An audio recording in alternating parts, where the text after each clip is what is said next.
This is a Huddle Sports Network broadcast. You can find us on Roku TV, Amazon Fire TV, Facebook, and of course YouTube. Get all your NFL news here first.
Good evening, everybody, and welcome to WCFL DolFans Talk. Hope everyone's having a wonderful night. It's already dark out here, so we know fall's right around the corner. Meantime, let me go ahead and bring on our co-host. First, we have the bearded wonder, John O'Hanlon. What's up, Papa Paul, and everybody that's watching? How are you? Oh, I'm above ground and upright. It's all that matters. The best place to be. Yep. Next, we have Crazy Dolphin, Mr. Polk. How you doing? What's up, Mr. Polk? Hey, good evening, Papa Paul, Johnny O, and everybody in the chat room. How's everybody doing? Wonderful, wonderful. How are you? I'm doing good.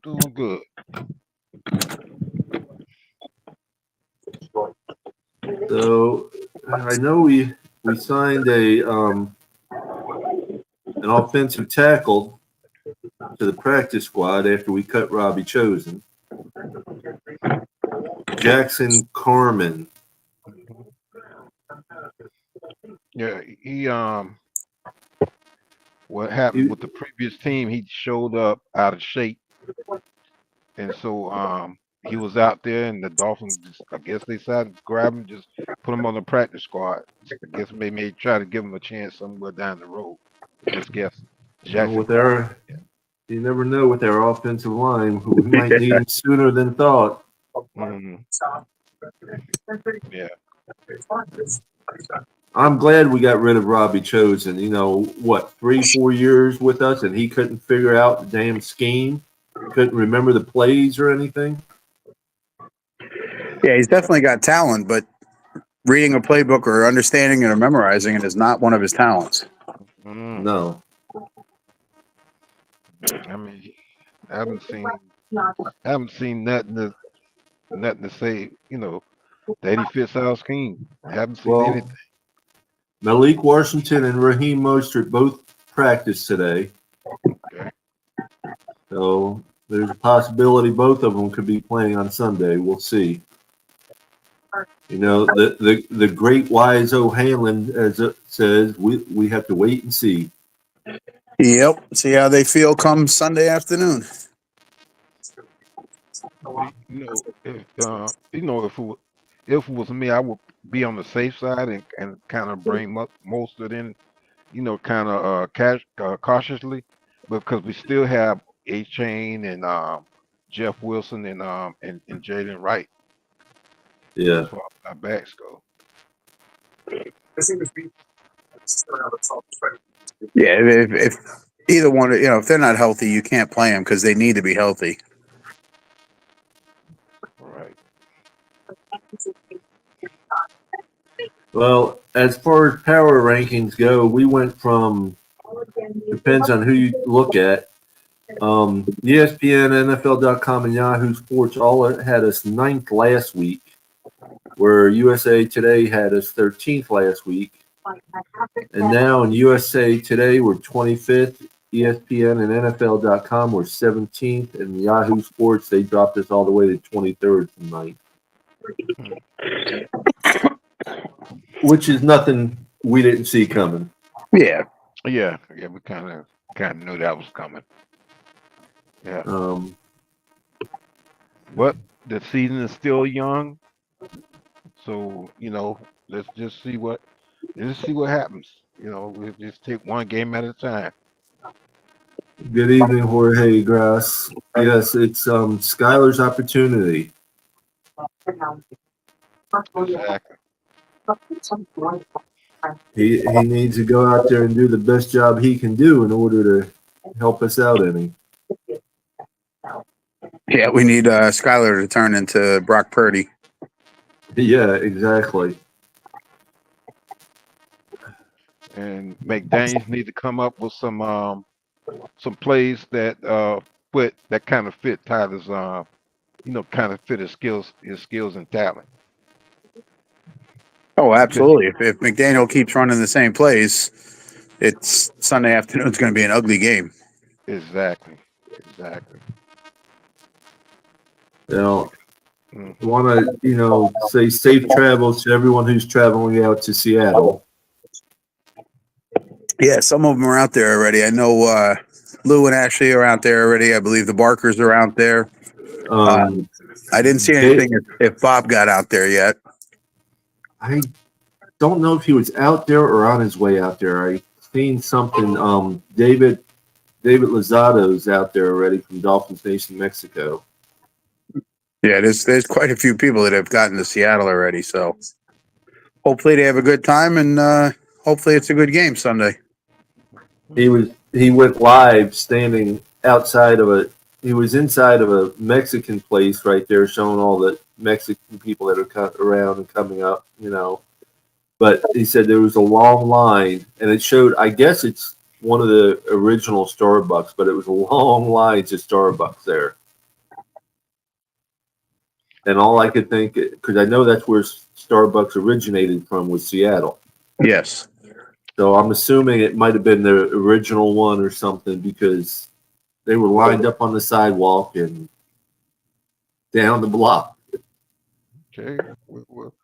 Papa Paul, you just did some teaching today because I didn't know that about Starbucks. Yeah, I knew that only because I worked at a Western La Paloma, Western Resorts. They had a special blend made by Starbucks, and everybody who worked there thought it was the most disgusting coffee there was. Really, you couldn't put enough milk and sugar in it to choke it down. Okay. A little history about Starbucks. Very good. Yeah.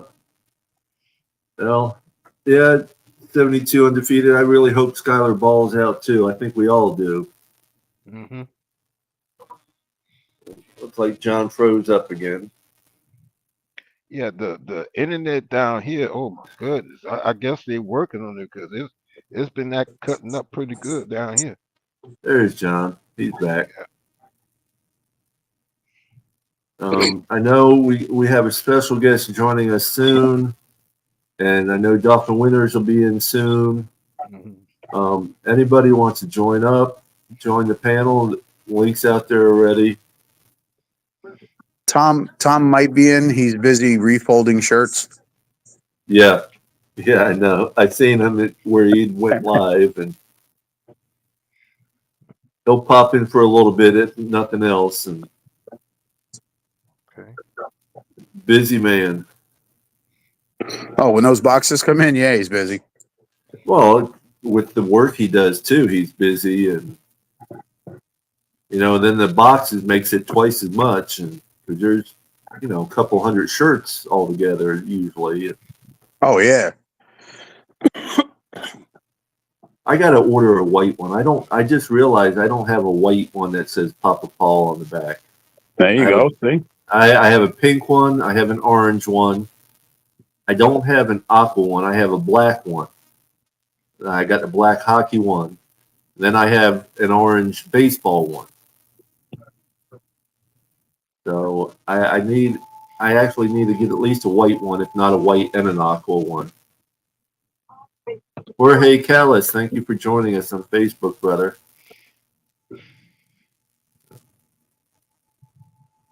Yeah. Anybody Okay. heard from Maria? How's Maria doing? Oh, Uh, John. she's probably working. I didn't talk to her today. Um, she's always working, whether she's at work or working on some kind of charity event that she's doing, or she's always busy with something. So Mhm. Well, I'm just looking at the injury report for today, and I am I like what I see for the most part. We only have two that did not practice, and that was Armstead and Mhm. Calais Campbell. Okay. And then Seattle had 1, 2, 3, 4, 5, 6, 7, 8, 9 that did not practice. Okay. 6 that are limited, and then 3 full. Where we have 6 that are limited and 1 full.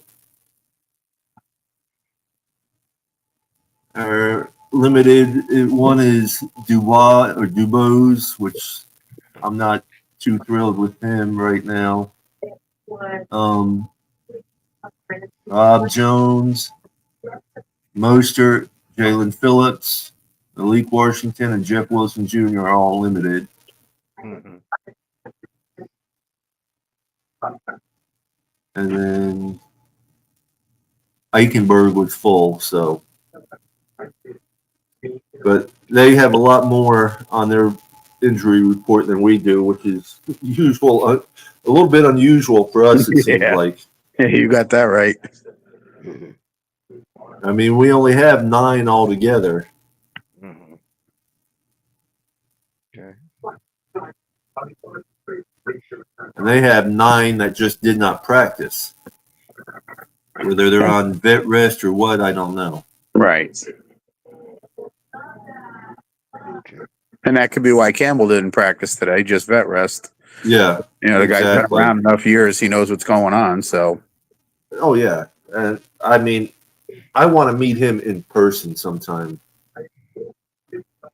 I mean, I think he'd just be a nice guy to talk with and meet up with. Yoli Cruz, thank you for joining us. And I guess same thing with Armstead because he doesn't practice like Yeah, well, Armstead actually has an injury. So he had that shoulder injury last weekend. Gotcha. He came out with, so he's not practicing because of that. We'll see if he's going to play or not, which I doubt he's going to play this coming Sunday. Mhm. Fins including, let's see, Fins including Coach Michael Jordan will show us the fans how they handle adversity. Fins up always. that's true. Well, they need to. Yeah, because I mean the season is not over with yet.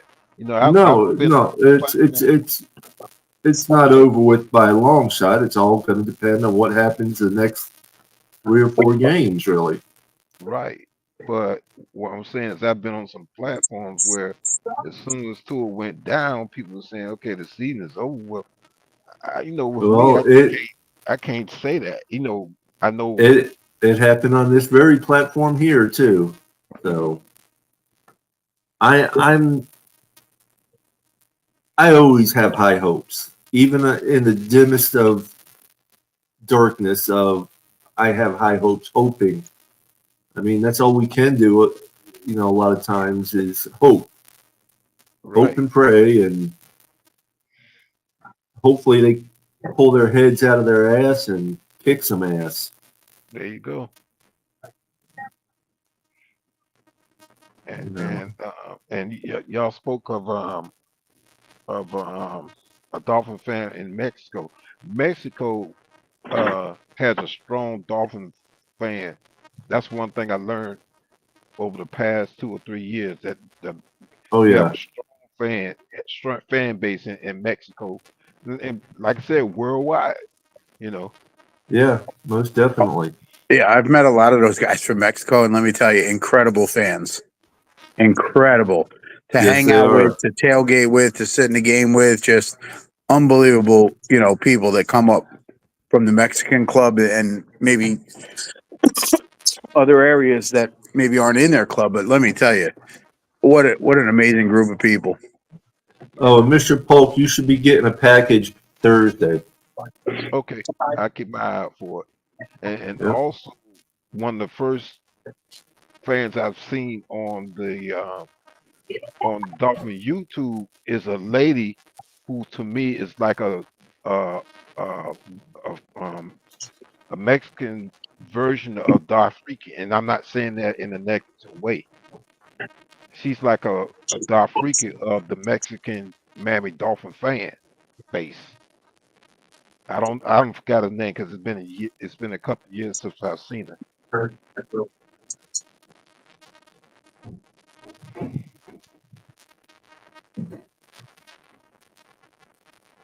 That's why I'm so proud to be, to be a Dolphin fan because like I said, worldwide.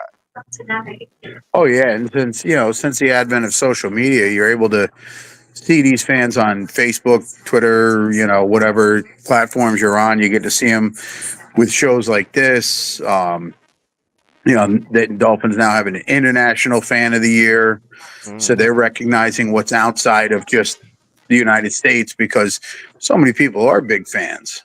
Yeah. Mm-hmm. I know Martin from the UK was in for the Sunday and Thursday game. I don't know how long he's staying. Um, but there's a big group of people that come over from the UK all the time, Hmm. Switzerland, Sweden, Germany. You know, you get to meet people from all over the world, Canada. Hmm. Oh yeah, Yeah.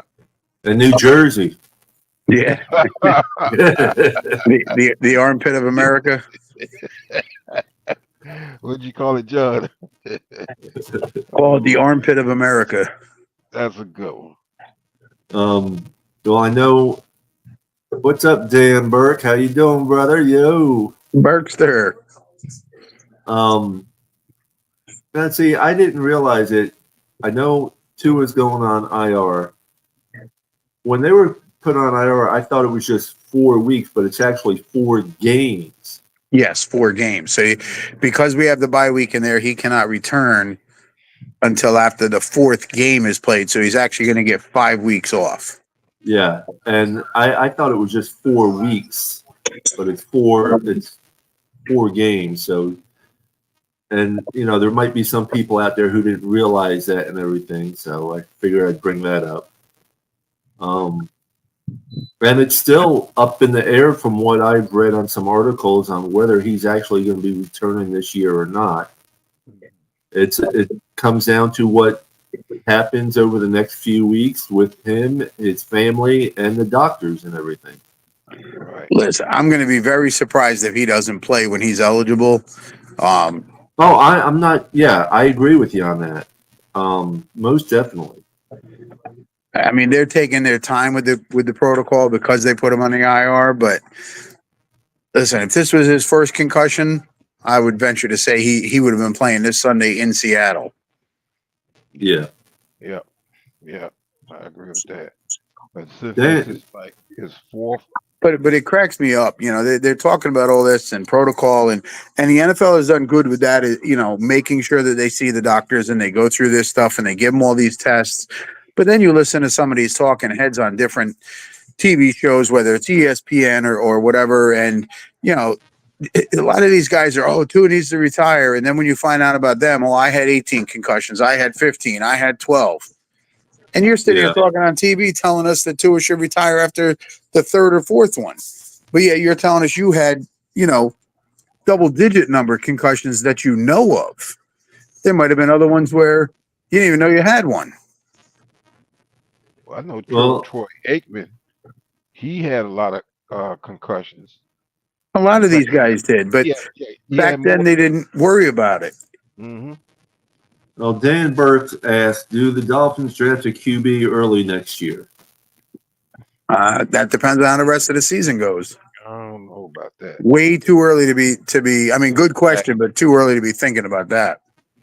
Yeah, because just like you said, John, I see Tua coming back, and Oh then we yeah, can see what's going to happen with Skylar Thompson and Tyler Huntley and whatever, because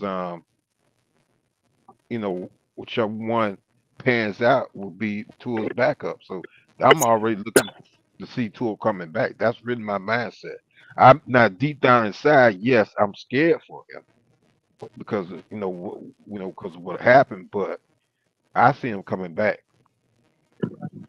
So I'm not gonna sit here and be thinking about drafting. In fact, that's not even in my thought of mind of drafting another Well, quarterback. That's not even. I'm not even thinking about that. and to me, the draft is just too far away to even think about anything of the draft, as far as I'm concerned. Whether it's a quarterback, a offensive lineman, or whatever. It's just too far away to Yeah, I mean, you're think talking about. that's May. I mean, and how many of these guys, every year they put out these, rankings of quarterbacks, running backs, everything before the college season starts, and some guys make big jumps, some guys fall down a lot. Depending on how their season goes, injuries happen in college as well. You know, Mhm. guy could be projected to be in the top 10, suffer some kind of injury in college, and doesn't get drafted at all. Yeah. I mean, Burke, what was it? Joe Rose saying we talking? He says they were talking about it on Sports Talk Radio 560. Joe Rose. Did Joe Rose actually say they should, or were they just talking about it in general? Burke, hit the link and come in here. Exactly.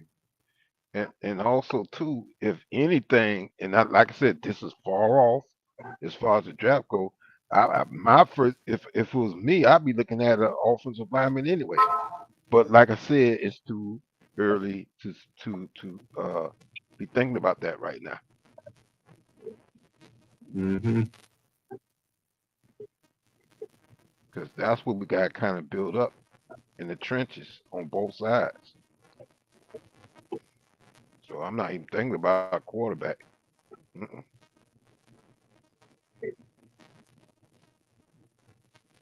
Burke, I just dropped the link on Facebook for you. So if you want to join us, get up here and join us. Absolutely, Burke. Come on here and talk, brother. Hmm. Everybody knows who you are. Well, except me, but I don't mind. Well, do you know what the Finstones is? The who? Finstones. The Flintstones? Nah. Yeah, it's one of the pages. It's on Facebook, and Burke And runs the Instagram and stuff. Okay. Yeah. Yeah, Burke runs the Finstones. Well, it's nothing wrong with me meeting a new another Dolphin fan. He's trying to figure out how to get on. Okay. I had to do that too. Uh, Oh my goodness, I had to do that. It took me a little bit to finally catch on to doing it. Now, I don't know what's going on. If you're trying to click it, maybe you don't know how to click it properly, Burke. unless he's never downloaded StreamYard, then he would have to. Yeah, well, Yeah, it would say something though. Right, create an account or whatever. yeah, because that's what I had to go through. But nah, that's how I got that. Like I said, that's how I got on here. I clicked the link that he left out there, Papa Paul, in the Yeah. chat room. It's working.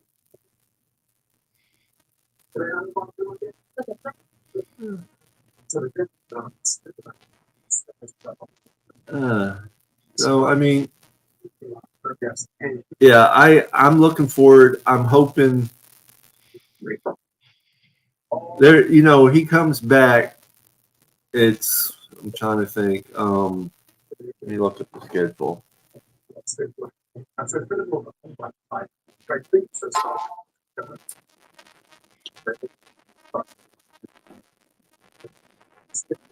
I'm back here.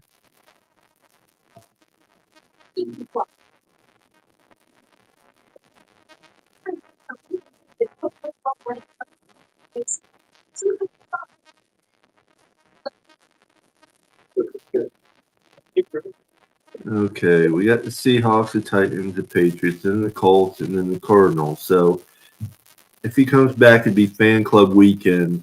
Yep. I mean, what better time to come back than would be Fan Club Weekend, really? Well, for us, yeah, because a lot of us are Yeah, going to be there. but and then the very following weekend is the Bills at Buffalo.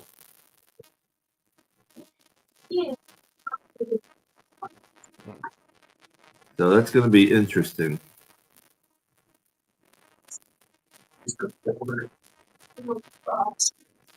I mean, out of the next 4 games, anything's possible. I would love to see us go at least 2-2. Yeah, I think that's about the highest hopes any of us have. I mean, listen, they go 3-1 or 4-0, and that means Skylar's doing a great job, or a combination of McDaniel and Skylar have just put together a playbook that's great for him, and the team buys in. And Jorge Callis, they say too will be back in 4 weeks. It's actually 4 games, not 4 weeks. We have a bye week there, which there's no game for us, so it's 4 games they have to be out.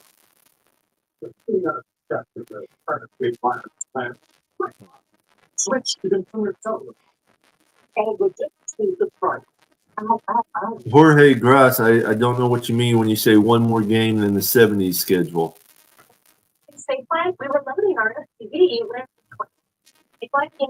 Back in the 70s, there was only 14 regular season games.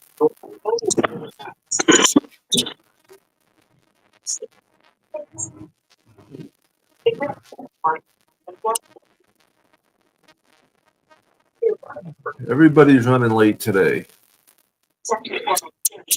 well, it's tough too when we do, show Saturday, Sunday, Monday, and then by Wednesday, there's really no new news by Wednesday. So, And it varies, yeah. Yeah, you right on that. Because the only news I seen today was just like Paul mentioned earlier about what's his name, Jack Corman. That's Yeah. what I heard. So things are kind of quiet. Burke, it's not that hard, brother. You'll figure it out. I'm surprised he's struggling with that.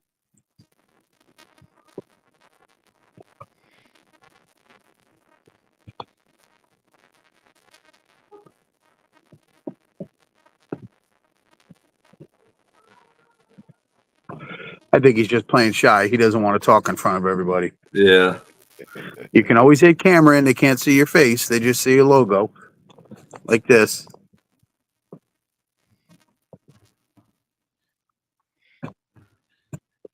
Yeah. Yeah, because I use the logo because, like I said, I got compromised big time on Facebook years ago.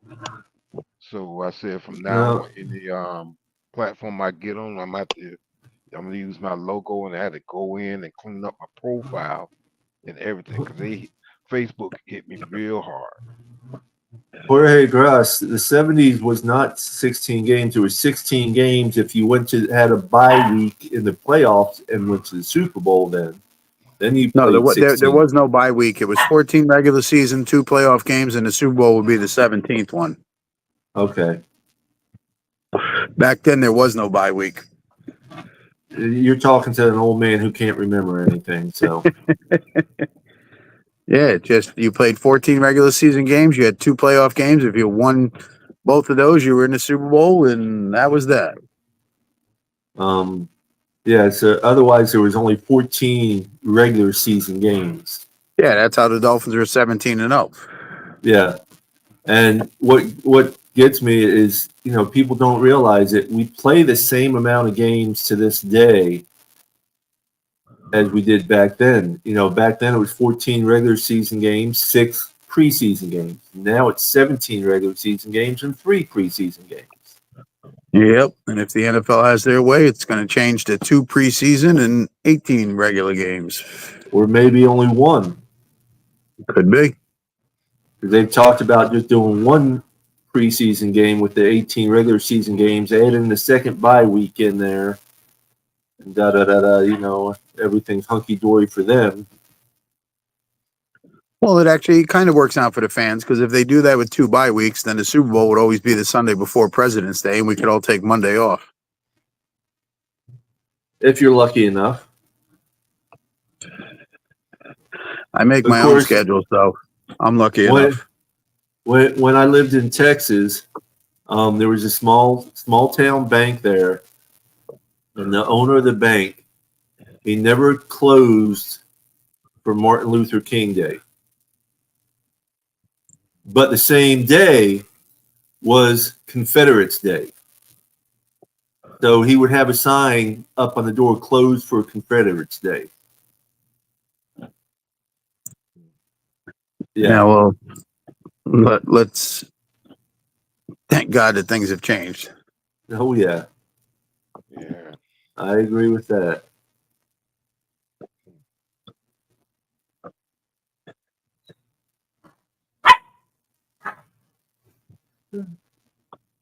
I mean, it just, there's a video. I have to see if I can find it and pull it up. Well, look who's alive and above ground. What's up, Winners? How are What's you, going brother? on, man? What you guys doing, man? What's up, brothers? How y'all feeling? I'm Okay, here. What's up, Crazy Dolphin? What's up, Johnny? Old Papa Paul. Same old, man. Man. now that Get you any dinner? No, I was good. I came in, talked to mom for a little bit, made sure she was good, locked the house up, and I'm on here with you guys now. Okay. No, I did this. I just did the same thing. Yep, Yeah. definitely, man. So what's on the agenda tonight, gentlemen? What's going on? Waiting to see if Vic shows up. We're just talking about the new acquire and to the practice squad offensive tackle. Mm-hmm. Talking about Tua some, talking about whatever pops up. There you go. I mean, I'm excited. I'm excited. Shout out to all the people that traveled out to Seattle for this game. You know, we're going to be represented very proudly with everybody. Shout out to my buddy Jamie Bradley that lives out there. Jamie Brady. Oh, I said Bradley. Jamie Brady out there. Shout out to my man Jamie. I wish I was out there with him. I'm excited regardless, no matter who's at quarterback. We still have a season to play. I know we all have our feelings on Skyler, but he is the next man up. So we got to see what's going to happen here. You know, he's had three years in this system. This is not the Buffalo game, the folks. This is the Seattle game. So let's just sit there and just put that to the side. So with that being said, let's see what he can do under him. Full game plan with the starters, and let's see what he can do because it's going to be a hostile environment. That 12th man ain't no joke. So with that being said, we'll see. Yeah, all we can do. More than a full week of practice, so Right. And so What more can you ask for? yeah. not much more. I mean, Raheem Mostert is practicing today, along with Malik Washington was practicing today, which is and good. we actually had fewer people on injury report than Seattle did. Good. That's good. I mean, so it's one of those wait and see games, as John always said. I was about to say a gentleman on this panel always says that. Now we're stuck with that saying from this point on. That is John. You need to get that shit patent copywritten or something. For real. There you go. Straight up. If you think about it, it really is true. I mean, we're fans. We love our team. We love our colors. We love our family. We love the camaraderie, but we have no say in anything. Who's drafted, who's signed as free agents, who's cut, who's starting. We have no say in that. So we wait and see on what the team's going to do, and then we root for them. I mean, I get with the fans, man. I'm one of those fans. I'm as anxious as everybody else. I'm as anxious with, we want to get something done. We want to get this ball rolling. We don't want to be in last place right now in the AFC East. I get it. Well, I mean, if you want, we could always start a GoFundMe page and buy that 1.5 million or whatever billion, of the Dolphins team. Listen, Paul, if I had it, brother, I'd be like, look, man, let's do it. Shoot. I think we all would. Yeah. I'd be like, let's do it, man. Let's do it. Well. And I got shout out kudos to Dolphin Winners, who's doing a terrific job over there at Dolphin Nation 305 administrator. My brother is really handling it and holding it down real good. And I'm Well, glad I that appreciate he's there. I appreciate that, man. And you know, I started from the bottom. I started like everybody else in this thing. I mean, shout out to Danny Johnson. He was the first one to pick me up with TPP. And then I went over with Paris Love. Paris Love picked me up. And I've been with Dolphin Nation 305 and a whole slew. Hard Rockin', Fins Up, um, 915. I mean, the list can go on and on and on how many parts that I'm somewhat Yeah, attribute or or contribute no, to. So I appreciate that, man. Thank you. It's just, hey, I don't, like I told these gentlemen, Crazy Dolphin, I don't consider this work. I do this for fun, and I right. enjoy it. I enjoy it. You know what I'm saying? So Yep, I hear you. That's why I go from platform to platform because, like I said, I just love the Miami Dolphins, and I like to hear everybody's voice right, on our team. So that's right. why some people see me going from platform to platform to platform. I Oh man, enjoy it. listen, I man. love being a Listen. Miami. Go ahead. No, I'm through.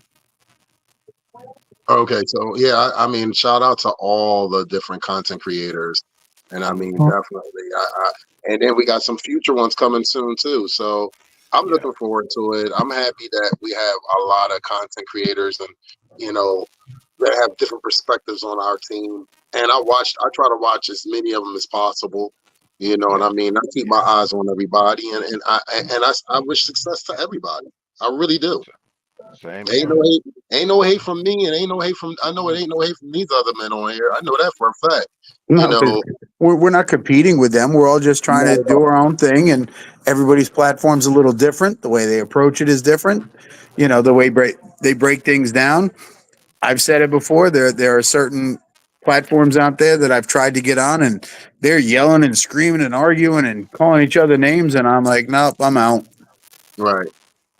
Everything is not for everybody, and I definitely understand that, and I respect that. But guess what? I always check everybody out just to sit there and see what everybody's talking about, what the topics are, what the opinions are, Mm. and I listen. It ain't like I don't listen, even when people think I'm not there. Oh, I'm there. I'm just listening. You Yep. know.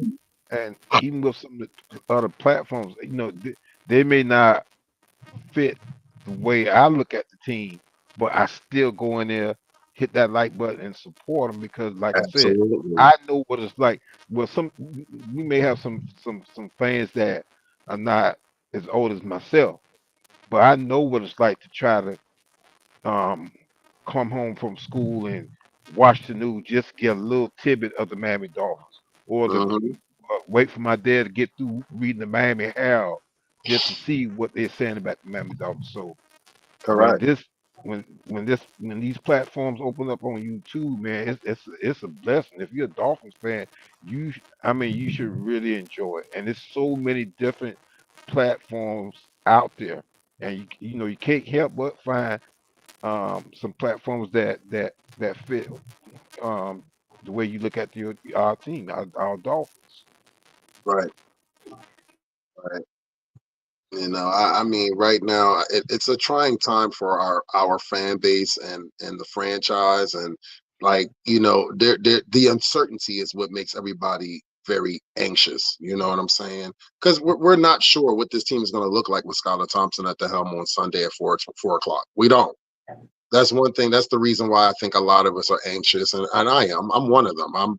I'm one of those guys that's going to be on my phone at 4:05 or whatever time that game starts. I'm going to be on my phone watching that game, and I'm going to keep my eyes on it.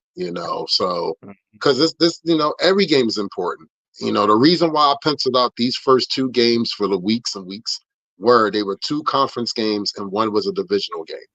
And it was very important for us to sit there and put a stamp for us. So now we are 1-1, which everybody on here, for the exception of myself, said, 1-1 is not bad, which is not. 500 is not bad. But 500, second string quarterback. Now We got to look at a different. Now we got to see if McDaniel can sit there and make the necessary adjustments and game plan for scholars. I mean, I've already had people asking for Huntley already, and I'm like, guys, y'all know that he's got to learn the playbook, right? He's got to get the timing down with the players, right? Like, you can't just sit this. Like I said, this is not Madden. You got to be patient with this. This is something that's got to consist of patience, and I know we don't have it. I'm one of them. Trust me, I am definitely one of those people that are going to be like, I want it now. You're absolutely right, but you still have to think. This man still got to get the timing down with the team. He's got to get the lingo down with the playbook and everything, and you just can't throw him out there because it's going to be disastrous if you do. Exactly. Most definitely. I mean, even rookies have a full off season to get used to the playbook, the players, the facilities, the practice, the regiment. You know, the guy's been here what, a day? Yes. Yeah, right. He's not playing unless it's an emergency. If Skyler goes down, maybe they got to throw him in there and say, "Hey, you know, do what you can do, and we'll call some basic plays and run if you got to, and we'll see what happens." Right. On the depth chart right now, would it be Skyler, then Boyle, then Huntley, or is it Skyler, then Huntley? Huntley, because Boyle's still on the practice squad. Right. Okay. All right. On the flip side of that, gentlemen, I had a good laugh because today was my first day back to work, and I have had Eagle fans saying, "Take Fangio back." I started cracking up. I said, "No." You know, trust me, I'm with you, Tony. Yeah, definitely. You're absolutely right. We know patience. It's been 24 years since our last playoff win. You're absolutely right. So, but yeah, I had people that couldn't even talk to me about the game. Then I had people like, "Yo, what happened with you guys?" And I'm like, "Listen, our coach is not arrogant. Our coach would have took 3 points. If you sit there and score the field goal, we're not even having this conversation of you guys losing to the Falcons. But no, y'all went for it, and it didn't work.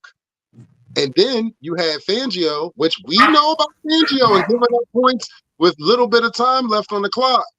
And they marched down within a minute and 10 seconds and sat there and scored. And then they try to blame everything on Saquon. Don't you blame that on Saquon? It should have never came down to that. What's up, Cap for Life? What's up, Cap for Life? What's going on, man? What's up, Cap? Hey, bro. What's going on, buddies? What's today? Today's what? Hump day? Yes, sir. Yep. Good. Forget about that. We're almost there, man. But yeah, man. I just need to get on here, man, just to vent for a little while, man, because today's been a lot to digest, guys. To be honest with you guys, like it's. I didn't think it would get this bad, but it's getting bad out there, man.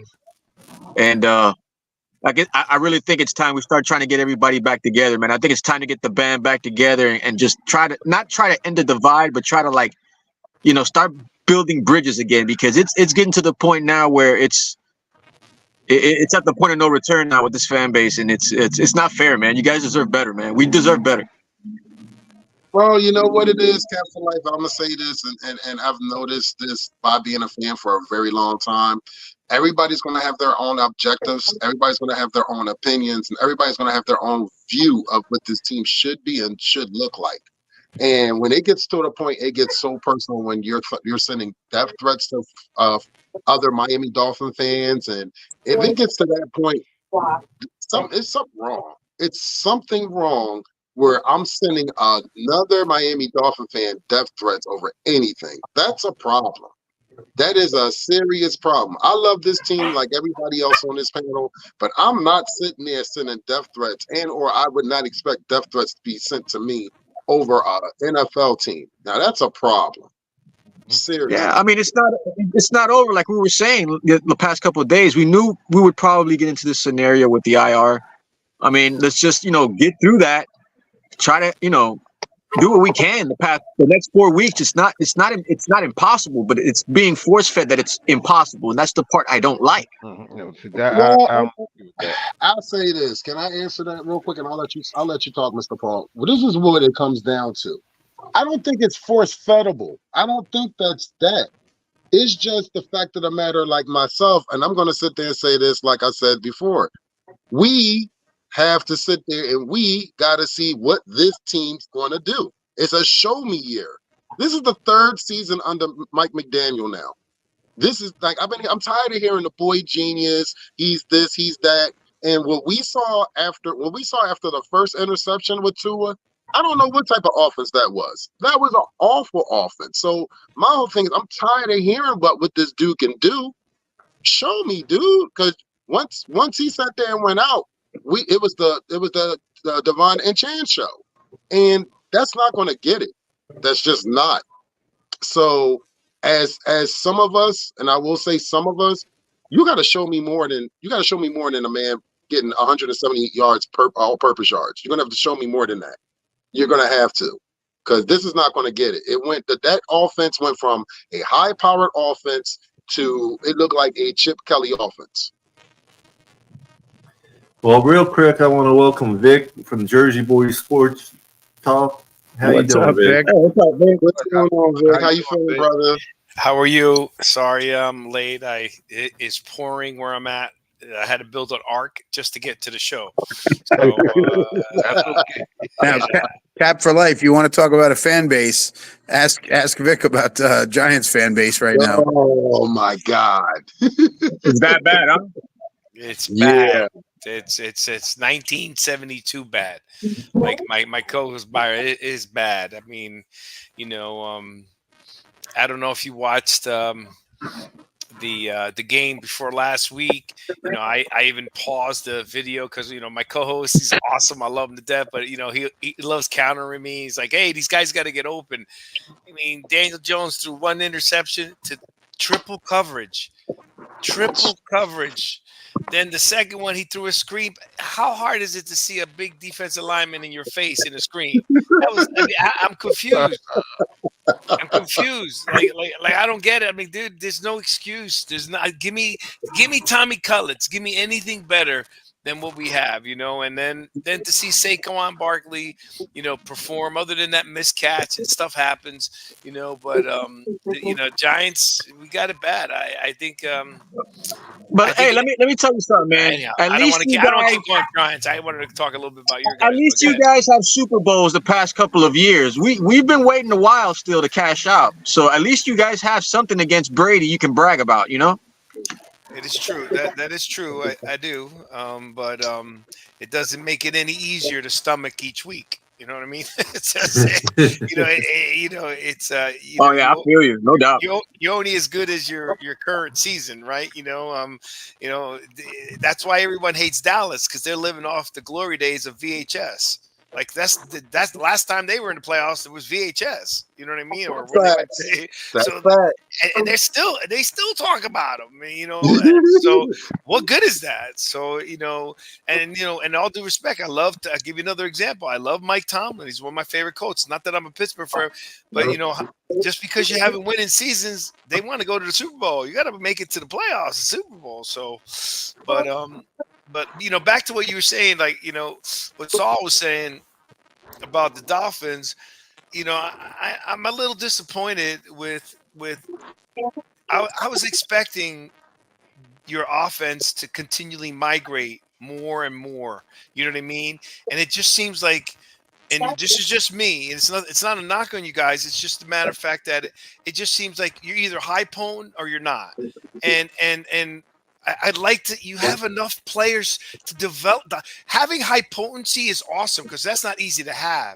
But now that you have that, get some sustainable drives. You know what I mean? Do you think it's more mental? I think it's. I don't know if he's panicking and he's going for the home run, or it doesn't seem like you're not balancing enough. You know what I mean?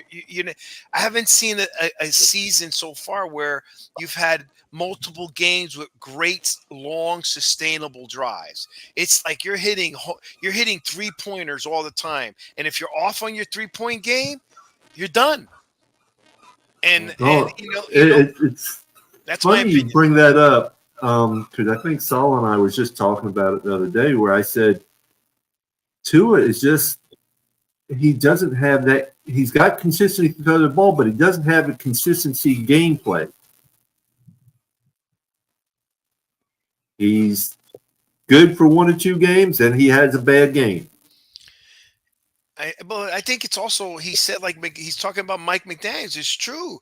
Mike McDaniels, with all due respect, I was listening to you guys. Oh my God, he's got more in the playbook. That's coming. The tight. Remember, I've been saying for 2 years, I'd like to see your tight ends in the game. Tight ends Yeah. should give you drives. It gives you spread. You got speed. You got guys can catch. But you need that middle yard, that 5, 10, 15 that they got to worry about, and then let The Tyreek 12 man personnel, yeah. Tyreek. Your running back seems to be performing pretty well.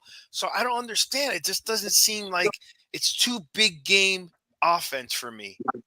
And I don't understand that. I haven't seen the evolvement of Mike McDaniel's offense, in my opinion.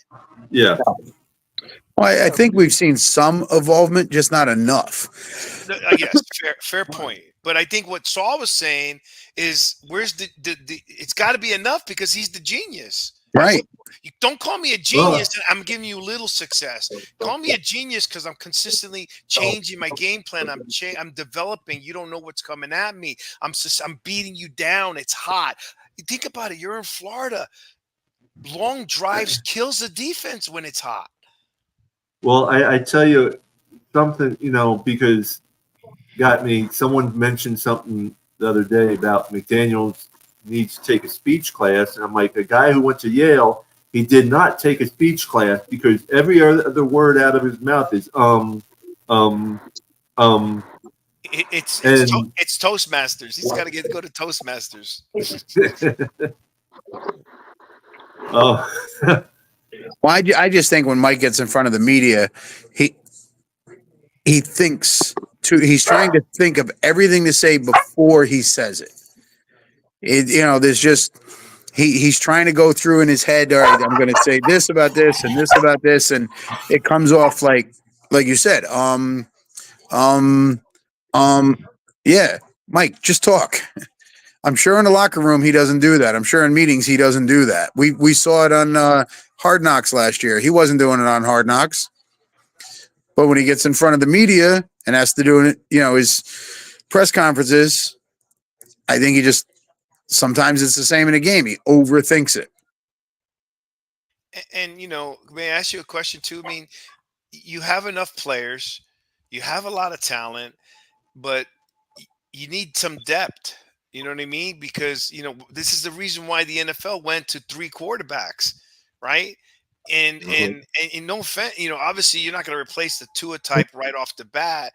But, if you're that genius of an offense, I mean, you got to give Kyle Shanahan some credit. He's been doing it with multiple quarterbacks. Mike Tomlin's done it with 4th string quarterbacks, right? I mean, so it's not like you ain't got offensive power on your team. I mean, Tyreek Hill got arrested and still put up points, right? I mean, he's phenomenal. I don't know if I would have been able to do that. I mean, not that I'm at his level. I'm just saying to you to compartmentalize what happened to him prior to the game and get on that game and perform like he did. You need someone just taking care of managing the game for you. And that falls on what Saul said. That falls on the genius, Mike Daniels. Yeah. That's for me. Right. The genius that just got an extension. Listen, I've been saying it for 2 years. When we lose games, a lot of times, like the Buffalo game, it's the play calling. You want to blame Tua, go right ahead. I can't stop you, but it's the play calling. It's a position that Mike is putting them in, and then 3 and out, 4 and out, and then the defense is right back on the field, and then people want to complain about the defense. Like Vic said, you get some long drives in there, your defense gets the rest. Changes the ball game. And the opposing team it's too hot for them. That defense can't stay on that field. Exactly. Use the long game for the cold weather, for the hot weather, dry, get them sick. Defensive player, get them sick. But you go for those passes, then it's a timeout. You're giving them possession of the clock. You know what I mean? Early on, I would love to see you guys have sustainable drives because you could have the big play. That's just my piece. Yeah, because for the past couple of years, the defense has been playing at a level where we can, if the offense complement them, we can be successful. But we haven't seen that the last 2 years. And then as far as and when we're talking about Coach McDaniels, we are not putting them down for anybody who's down in the chat or listening. We're not putting Coach McDaniels down. What we're saying is he needs to expand beyond where he's been doing the past couple of years. Also, I want to add too. I had watched the I don't remember what game it was last year where this guy was saying because of we have Tua, if most teams will also develop whatever quarterbacks that they have. They would, in other words, the coach or the offensive coordinator will design plays for each of the quarterbacks that's on the roster, and that's what I'm seeing lack of with us. It's nothing wrong. Like I said, I don't. I understand what Coach McDaniel doing with Tua, but when you bring in Skylar Thompson, now we got Tyler Huntley. If Coach McDaniels don't have the time to do it, you should bring somebody in to help develop the other quarterbacks that you have, and not just quarterbacks too, but other players because we have talent on both sides of the team, and we're not utilizing. Some of these guys are not even being utilized, and then we end up sending them to another team. And guess what? This something I've been seeing. It's not just McDaniels, but this something that's a trend with the Miami Dolphins. We bring players in, and then we don't utilize them, and then when they go to another team, they ball out. And I get tired of seeing that. We gotta start using the talent. And this is a time where we have talent on three levels, and we need to utilize that talent. The big question mark for me coming up this week is how the defense bounce back. Not just the offense, the defense. Because I'm going to be honest with you. Seattle gave the Patriots everything they could handle and more. You already know DK Metcalf and those wide receivers are no joke over there on that Seattle team at all. They have a really good running game, and this ain't the same old Geno Smith from the Jets. This is a Geno Smith This that is a actually huddle. has and he actually does run the ball sometimes as well. So they're going to have they have a rookie head coach up there as well. So, and he's 2-0 right now. So he's going into this game like, hey, we're at home. We want to show our fans what we can do, this, that, and the third. So we're going in a hostile environment, and we remember the last time we faced Seattle in Seattle. We definitely know that. Do you think, Paul? Okay, commercial break. We'll be right back, folks. This is a Huddle Sports Network broadcast. You can find us on Roku TV, Amazon Fire TV, Facebook, and of course YouTube. Get all your NFL news here first.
Awesome.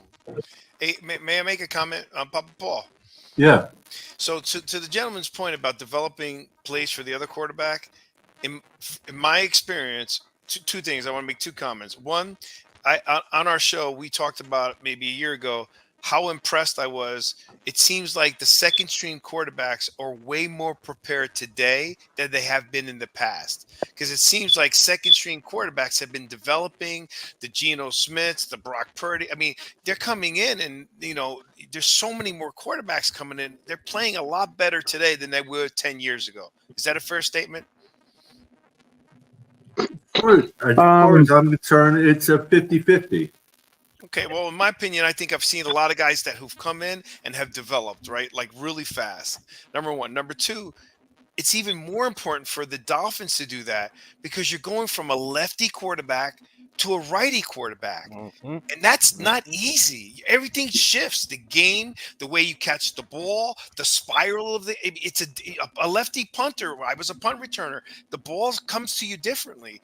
So I would think it would be even more important to make sure you have plays for your backup quarterbacks because your team has to prepare to switch from a left-handed quarterback to a right-handed quarterback. and Exactly. and and that shows because like in training camp, Jonnu Smith had a lot of troubles catching the balls from Tua. Because the ball spins differently, it comes out differently. It's naturally curves. It's just a different. You're looking at the quarterback differently. Lefty quarterbacks, so it's more important to the gentleman's point that you should make sure that you're working the other quarterbacks because now you got to not only bring in a second string, you're bringing a right hander. Yeah. Yeah. And to your defensive side, to answer the question, I think your defense is pretty good, but it goes back to the fact that you guys they don't get a chance to rest. Just because you put up a lot of points doesn't necessarily help your team. Because Well, if you're doing it so and fast, they're back on the field again. It's like punting. Exactly. and And that that's what that's I'm saying. something. Yeah, and that's something I saw in the preseason game this year, and actually the first two games of the year, we actually controlled more time on the clock than the other teams. So Well, that's an improvement. The Buffalo time is kind of skewed because of the turnovers. One was a Yeah. pick six, so they put points on the board without ever having to go on the field. No, I understand that, but we're running the ball more, which eats up time more. We didn't run the ball this much last year. No, but it's not just this season. It like I said, it's the past two seasons. The past two seasons have been a repeat of them of the the, the of themselves because it's the same thing. The defense is holding us in games, and the offense is not complimenting them to the point where they're on the field more than they need to be on the field. And that's what to me. Some I know injuries are a part of the game, but to me that also can make your defense a little prone to injuries because they're on the field too much. And that's what I've been seeing the past two seasons. We have to find, and I'm not saying just Tua and McDaniels, we have to find a way for our offense as a whole to complement the defense where they're not on the field so much.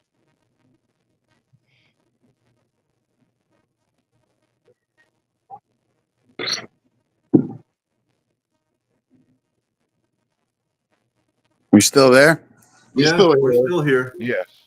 I think we're all just thinking a little bit. Yeah. I'm looking at Vic going, man, I feel bad for you. Oh yeah, man. Yeah, it is. It is what it is. I'm just enjoying this football. I want to get rid of.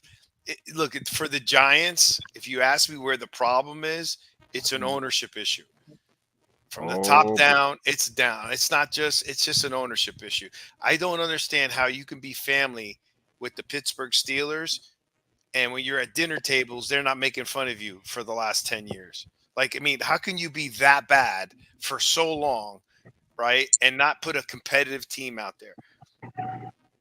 And Yeah. so, I have to deal with what I have to deal with, right? Sometimes when you're bad, you just accept it. I think sometimes it's when you got a good team and you're not performing to your level, it's more frustrating. Oh, absolutely. Yeah. Would you compare that to the Dallas Cowboys situation? Because The is there organ a similarity? between the Giants and Dallas. Right, because the Dallas organizations seem to be having issues also with the ownership too. Well, Dallas is no Not as doubt. bad. But here's the deal, though, and I've always said this, right? You got to give Jerry Jones credit. He puts talent on the field. Hmm. I mean, they got talent. There's no confusion. The Dallas, the defense, they got talent. But then he meddles in with the coaching, so he Hmm. doesn't let the talent and the coach take care of business. You get Yeah. out of the way. Like, be the GM and then stay in your box. Like, that's it. Don't say anything. Don't do anything. Let the coach do what he wants to do. Do whatever you need to do, and that's it. But you got to give him credit. He puts talent on that field, Mhm. but he meddles way too much, right? And I just think that I don't think they're going to ever win again while he's in his lifetime. I think it's just not going to happen. So with the Giants organization, it's just they're not putting talent on the field. You know what I mean? And if you don't put talent on the field, you have nothing, right? So it is what it is. I'm still my Giant fan. I'm going to hope for the best, but I'm going to deal with what I have. But we've been talking about a line for years, and look, the NFC East is all about defense and big. We play big football in the NFC East, right? Smash mouth football, big linemen, big defensive linemen, running the ball. We don't need superstar quarterbacks. Think about the Super Bowls we won with. Okay, it wasn't like Eli Manning was MVP, did all that, but it wasn't like he wasn't the Patrick Mahomes, he wasn't the great name quarterbacks. Nick Foles won a Super Bowl. Why? Defense, running the ball, smash. We're just big. We play big football, and we're not doing that. And I don't know what happens. There's too many kids in the organization in the business.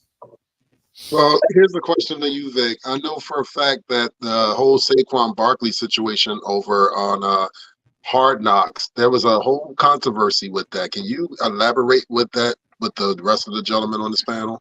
Yeah, I mean, they didn't want to pay him. We got nothing for this. For them to go to the Eagles, nothing. We didn't get money. We didn't get picks. We got nothing, right? They put their money on. They said, "I'm not paying a quarterback $40 million to hand off the ball."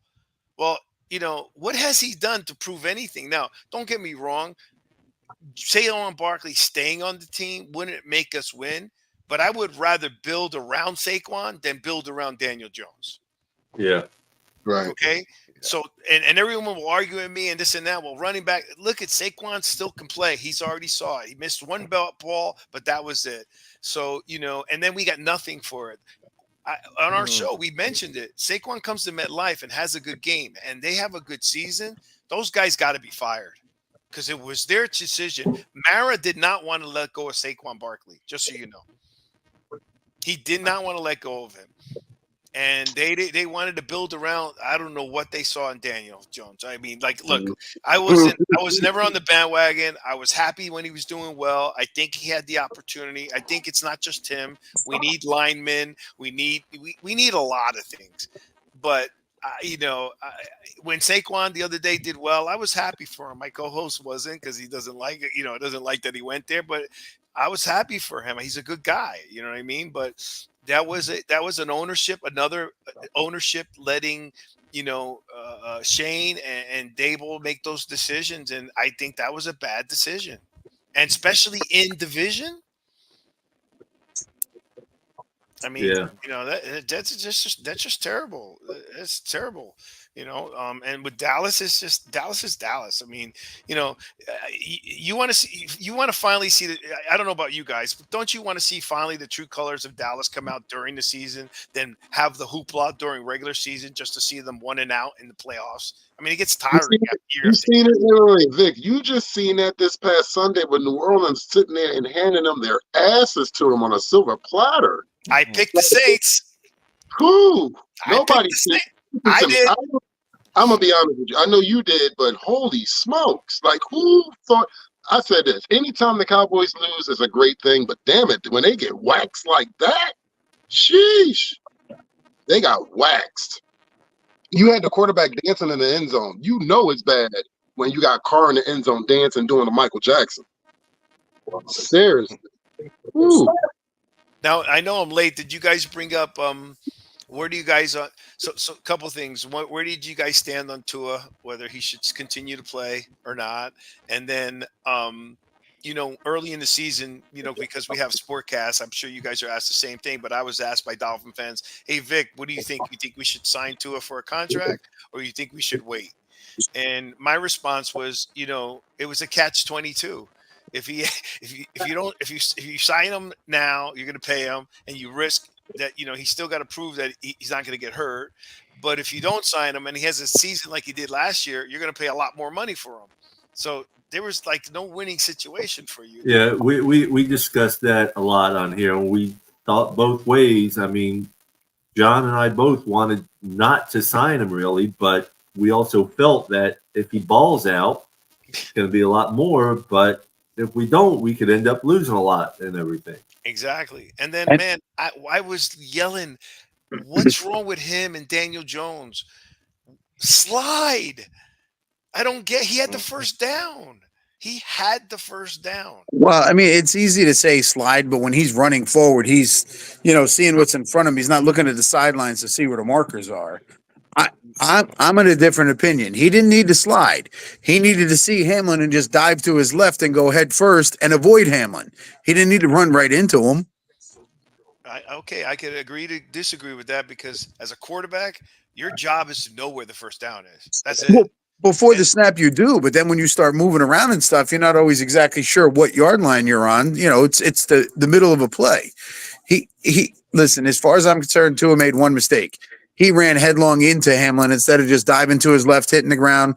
Let the guy touch him. Plays over. Go to the next play.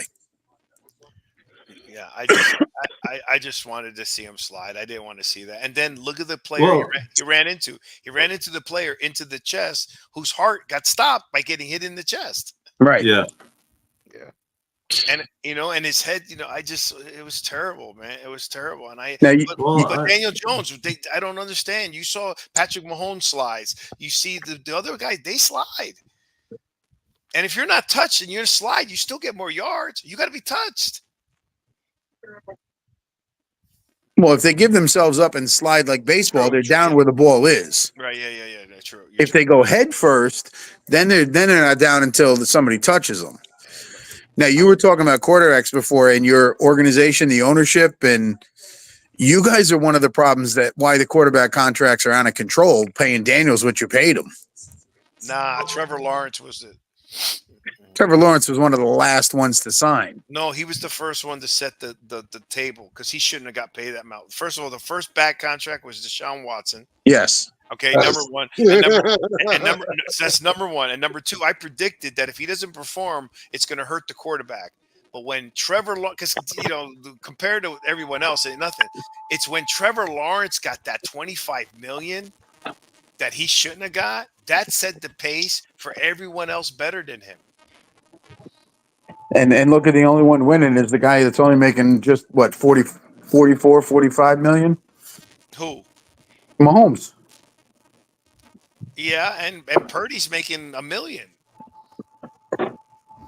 Yeah, Purdy hasn't won a Super Bowl yet. He got to a Super Bowl, but his coach cost him that. Yeah, woof. You ain't never lied on that. So what are you guys going to do? What's your backup plan for Tua? Right now we It's got Skylar Thompson. Yeah, like my brother Skylar Thompson, and we picked up Tyler Huntley. Yeah. Didn't you have a chance to get Tannehill? No. Tannehill wanted to be the starter for the rest of the season, and that wasn't going to happen. There's been plenty of people that are saying Tannehill. Tannehill's not taking a job unless the guy goes down with a season-ending injury. Then he'll jump in because he wants to play. Where He's not going Where is he now? nowhere. He's nowhere. He's still in it. That's where he's going to stay.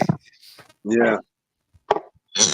Until a starter goes down with a season-ending injury, and then they call him up and say, "Hey, I guess we'll most teams have a second quarterback, man. They've gotten smarter.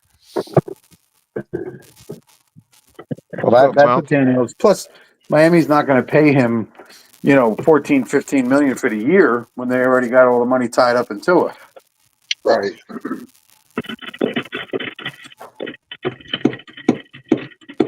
What's up, Mountie? So let me ask you a question. Who would you say are the top 5 teams right now in the NFL? The top 5 what? Who are the Teams 5 in the NFL? as of right now, And not by record. Teams that you feel like, hey, they lost, but they're still a good team. They're gonna come and they're gonna play. Kansas City, Texas, Buffalo, San Fran. Yep. San Fran.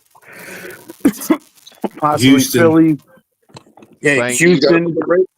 put the Raiders in that category. They did the unthinkable. They went to Baltimore and beat a Baltimore Ravens team in Baltimore. I mean, They're New 2-0. Orleans. New Orleans doesn't New have a lot of Orleans, big stars, but they're 2-0, and they whooped Dallas's ass. yeah. and they've Jeez. scored 91 points in 2 games. And Kamara's looking like the old Kamara. And my Black Horse team would be the Detroit Lions. Black Horse team. And if you see there's a commonality there, a lot of them use tight ends in their offense. Yeah. Oh, absolutely.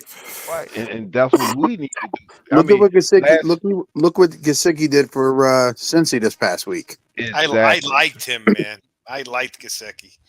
I love that kid. Mm-hmm.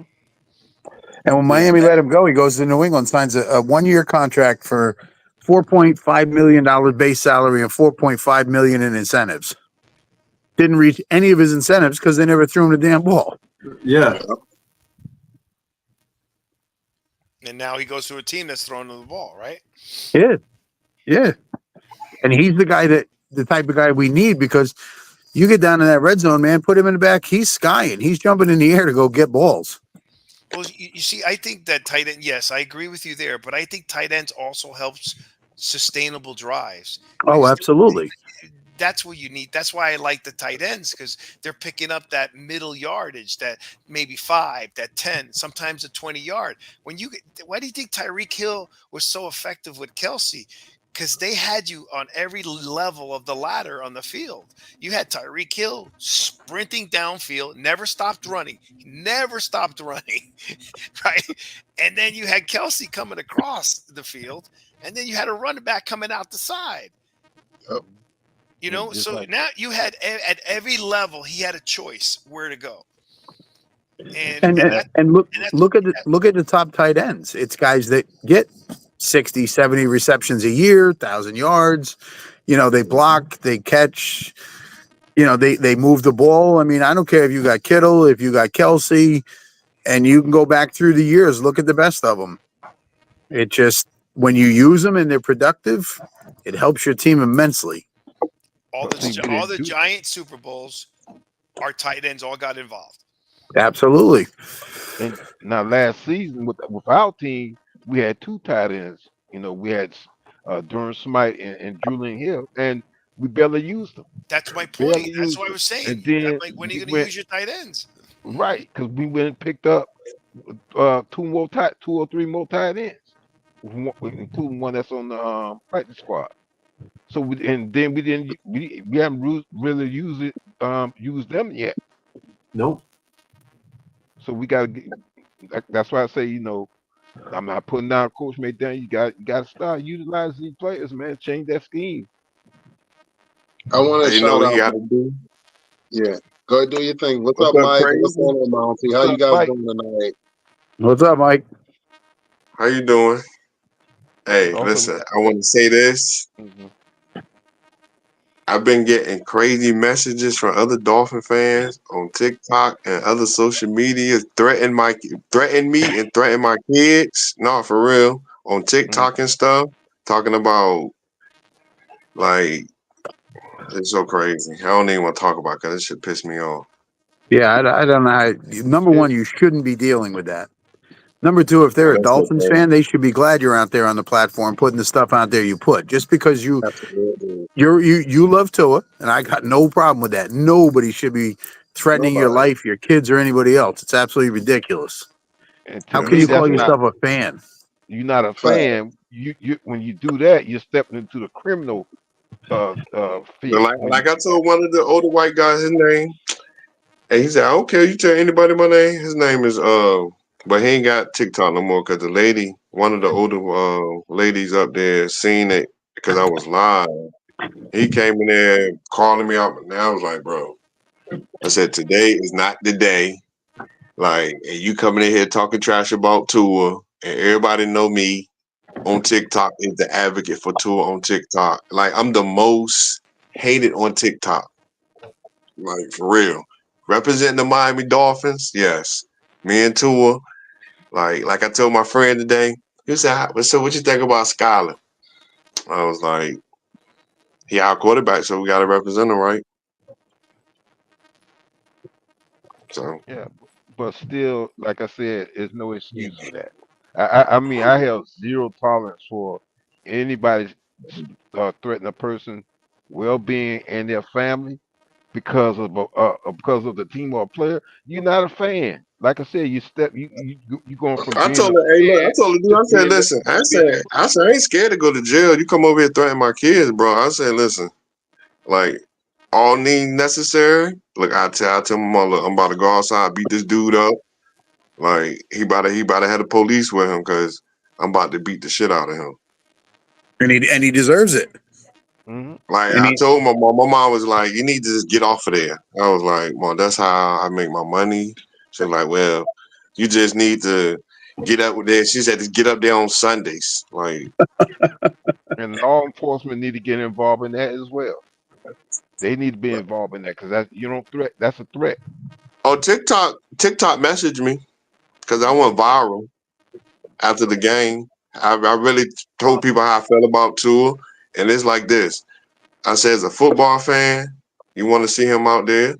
And like I told the other dude the other day, I said, you don't know what these doctors telling him. His wife can be like, go out there and you just slide next time. Or just, you better just dump the ball off to an extra player.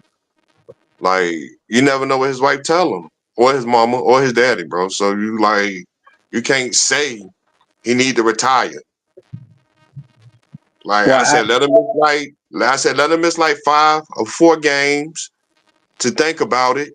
Then if he want to come back, let him play. If he I told the dude straight up, I said he cleared concussion protocol.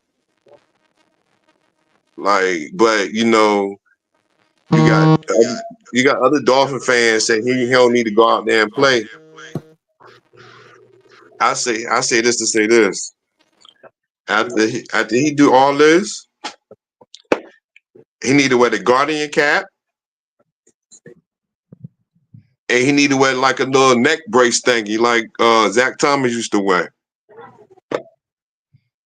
yeah, Brian Cox wore one his entire career. Like, no, there's nothing wrong with that. Like, I told the dude, he was like, how he said that's gonna make Tua look crazy on the field. I was like, bro, if you want to go out there and play, and Mike McDaniel's about to stretch it to him, like, you Not wear that about Guardian stuff. To be honest with you, I don't think Tua is willing to do that, to wear that cap on his head, because it makes him look. Man, bro, it don't matter. It's more food for people to talk trash about him, and things of that nature. And I don't think he's going to want to do that. And see, secondly, with Tua, I love Tua. I know him personally. I know him because I've been in Hawaii since 2000 actually. So, but right now, listen, it's about, he's got a family. He's got 2 small children. The guy, look, it's bigger than football. You've made plenty of money. You're still going to get money based on some kind of settlement or whatever. You're good.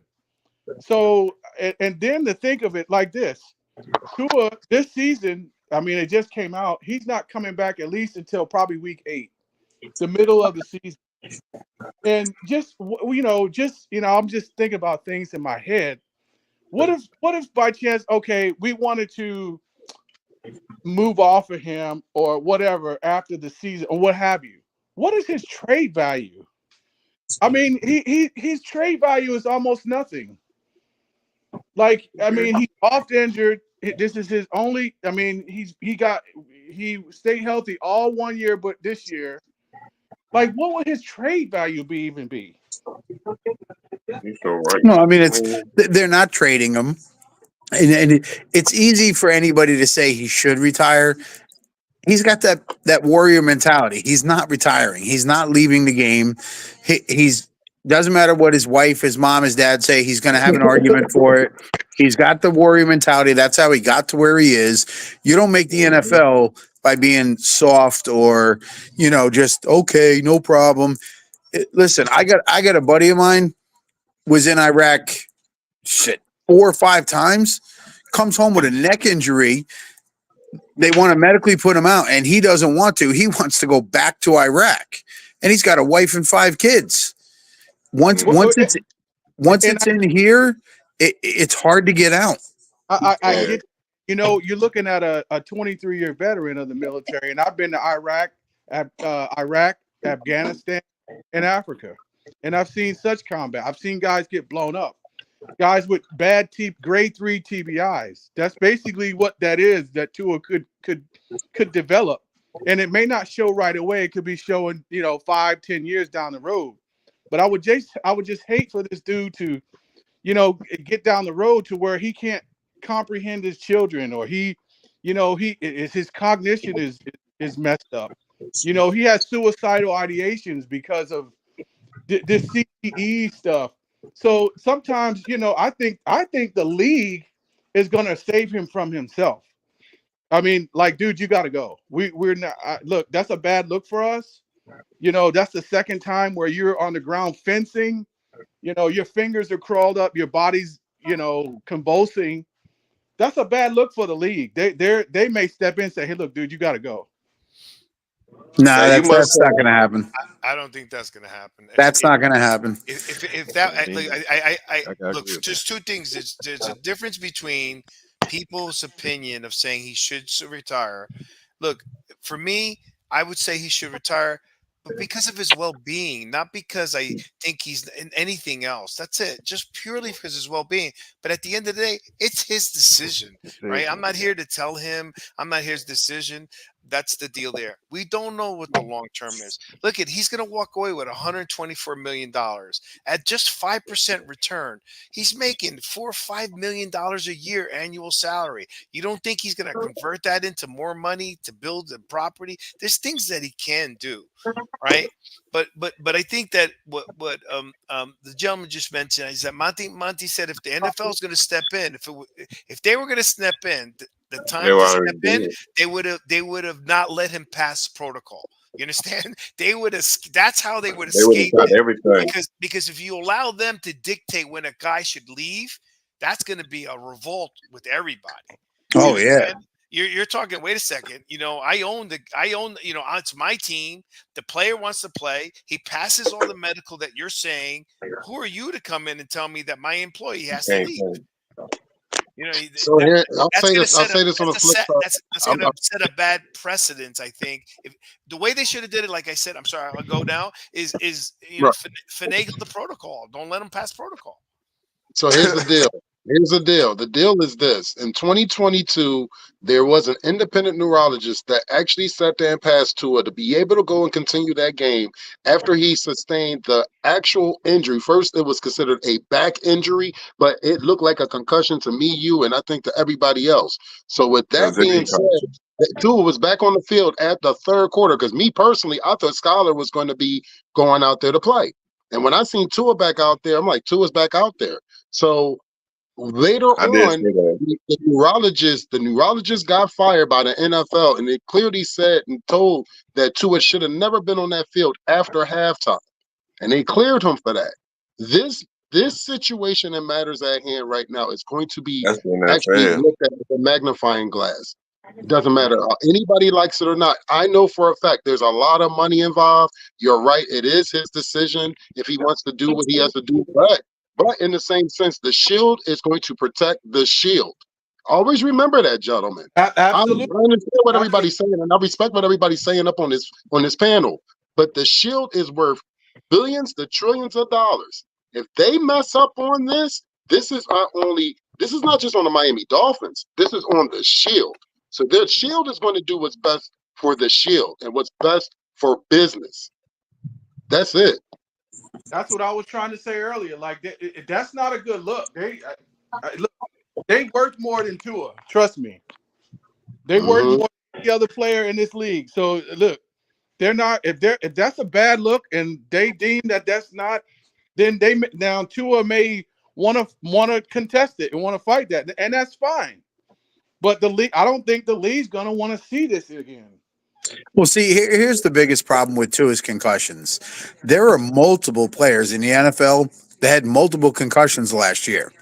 Nobody's talking about it because they didn't go on the field and fence up. Hey, I was about to say that too. Did you see the game on Sunday? Right. Concussions affect different people different ways. Most guys don't fence up. Okay. Right. Watch boxing. How many times have you seen a boxer get knocked out and they fence? Right. Mm. Not many, Boxing but you boxing do. doesn't tell them they got to leave. Right. Okay. They just How have many to take it off. guys in the WWE have had 20, 30, 40 concussions and they're still not there performing?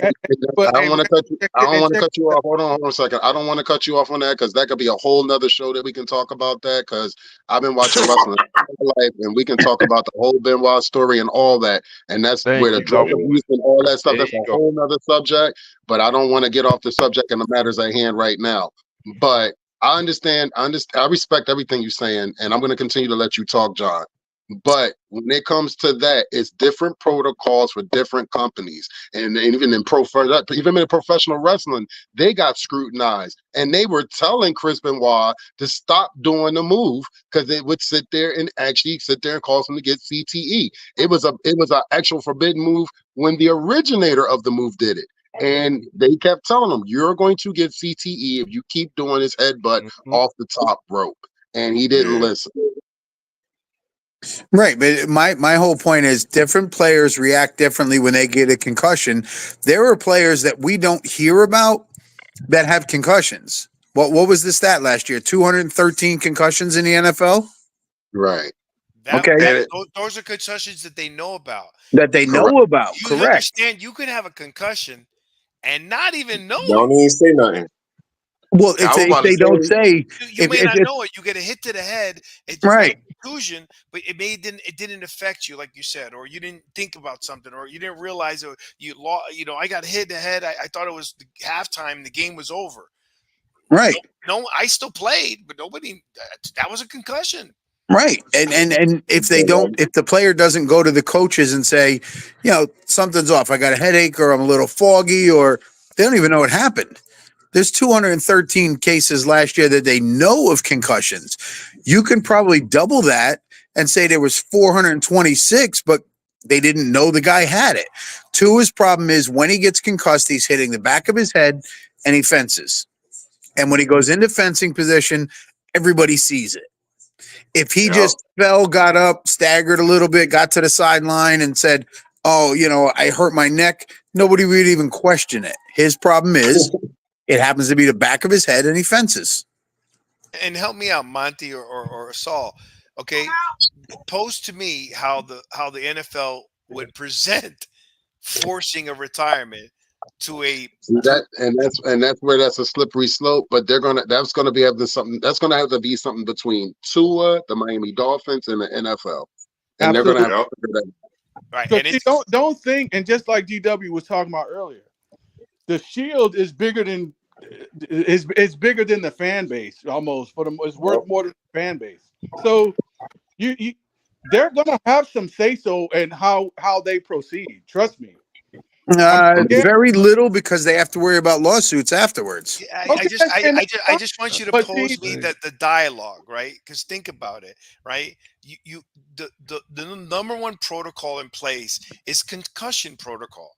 Then it's the player decision. Then it's the ownership's decision. Correct. The NFL is last. They don't own. So do you think Stephen Ross? They don't own the team. Imagine the NFL could. I'm just giving you other scenarios. I hear what you're saying.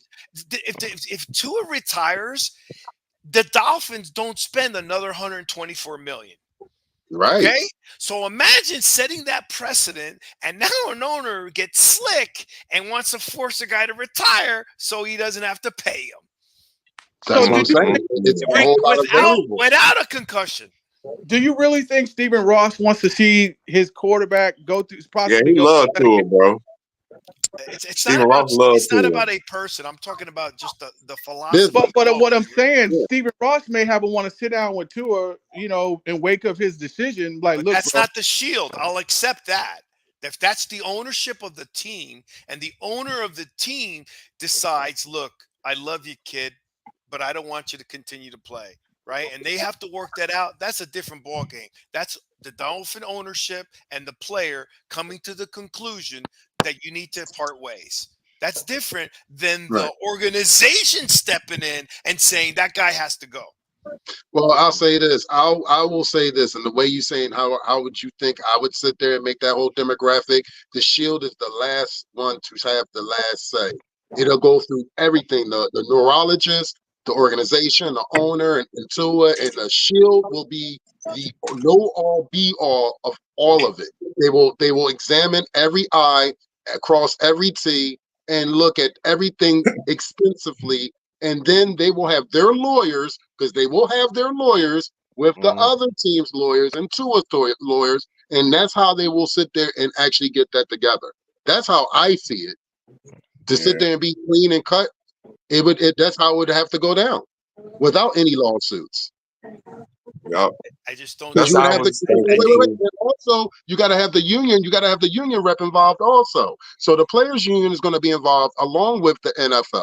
So this is a collective, full agreement with this situation where there's no laws or nothing has been crossed or illegal or anything like that. All hands would have to be on deck with this to show the standard and a precedence of, if we ever have to deal with this situation again, this is how it's going to have to be done.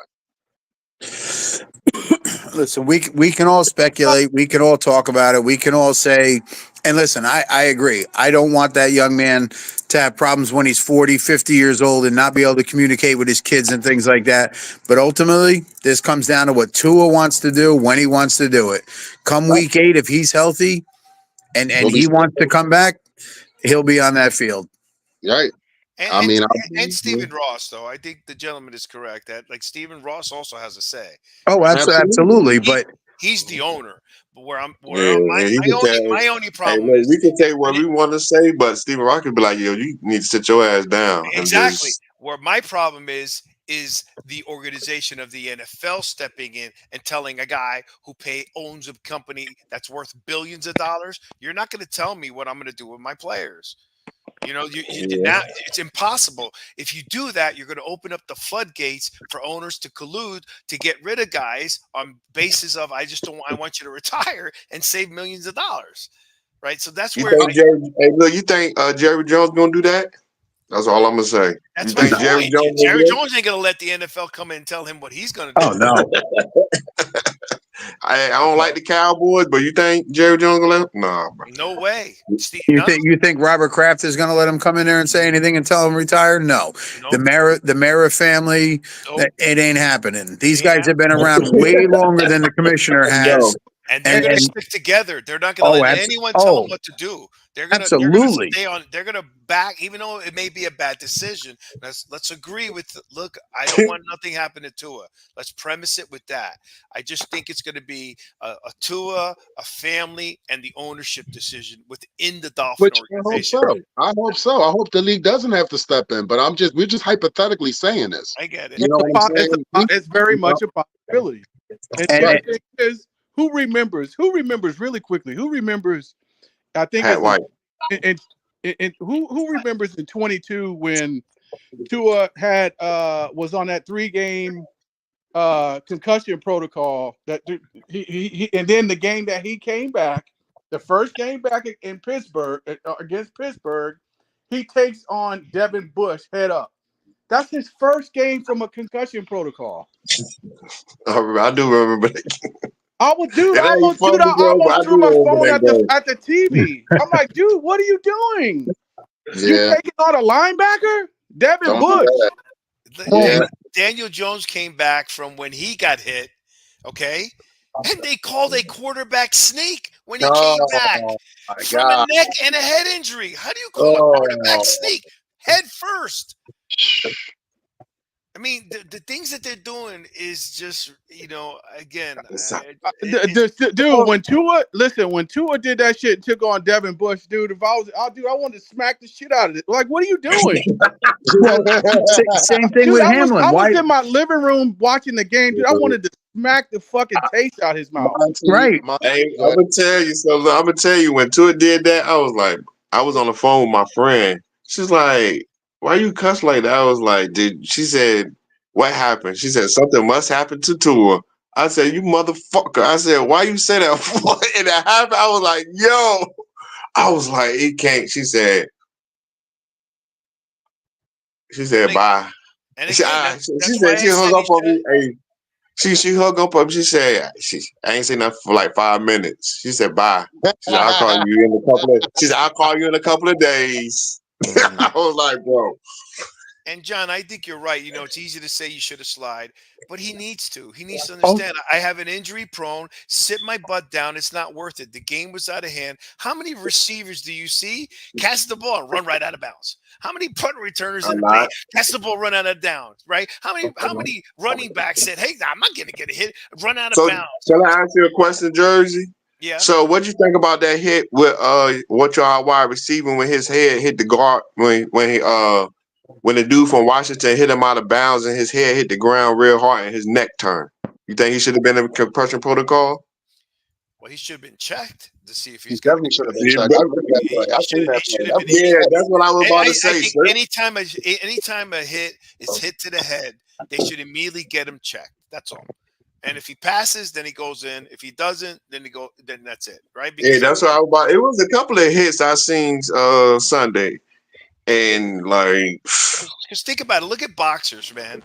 How many boxers you have glass chins and they have like steel chins, right? It's the same chin. It's man, just right. that one gets hit and gets knocked out, and one gets hit and keeps going. I One just seen that. box. But This guy Sean O'Hesse, whatever, was from UFC. I don't know about him, but he was right. talking about Mexican boxing. He goes, man, those guys are tough. They don't go down, right? Canelo, They can take a hit. So some guys in their head can take a better hit than another guy. I watched And Canelo take a Jersey couple boys, shots this week. Trust me. but Jersey boys talk. Let me refer to the boxing. Look at Muhammad Ali. Look That's at what I'm about to say. look at Lightside Tony Thomas. Look at Yeah, Evander Holyfield, Riddick Bowe. These guys yeah. are you can barely kind of tell what they're saying now because of James Tony. Oh no, the absolutely. But now, Mountie, I got a question for you. You said you're retired military. yes. Okay, I'm also a veteran, but when you were 25 or 26 and somebody said to you, don't go into combat, there's a chance you could lose your life or get hurt, would you have listened to him? I was. Yeah, my father, when he said at first, I was like, yeah, because he was my biggest advocate. And I said, Dad, I want to serve my country, this, that, third.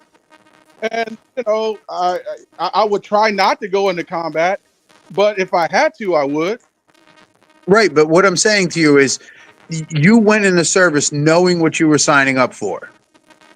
You understood that at some point there could be a Of course. conflict. Okay, but There's at always 20 a chance you have conflict. and after you go through basic and they train you and they get that mentality of you're a warrior at 25, 26, nobody could have talked you out of it. If you said, send me to Iraq, I want to go, there's nobody in the world could have talked you out of it.